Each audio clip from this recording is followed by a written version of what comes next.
Saan tayo magpindot? Ito yung mouse ko. Nawala ng ilaw. Gaming to.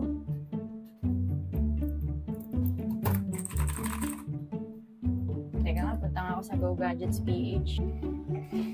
Ay, hello po. Aray ko. Tanong po ako sa inyo kasi nasira yung mouse ko.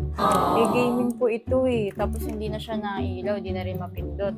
Ito pong keyboard ko naman, napipindot naman po ito. Nawalan lang din ng ilaw tsaka di na rin po nagana. Diyan po ba si Doc James? Yes po, ako po si Doc James. Sige po, ayusin po natin yan. Pwede yan dito. Thank you po. Yan ang good news. Oo mga be, tama yung dinig nyo. Go Doc James, blow lang ng blow, char. Pwedeng-pwede na yan dito sa Go Gadgets PH ang keyboard, mouse, and PC troubleshooting. So dito, umaacting nga pala si Doc James na inaayos niya yung keyboard. Charot! Inaayos niya talaga yan, guys. O, diba kabilis? O, next naman yung mouse naman. Literal na Doc James nagdadesect ng mouse O, finished product, char. Ayos na. Thank you po, Doc James, sa pag-ayos ng aking nasiraang ulo. Charot.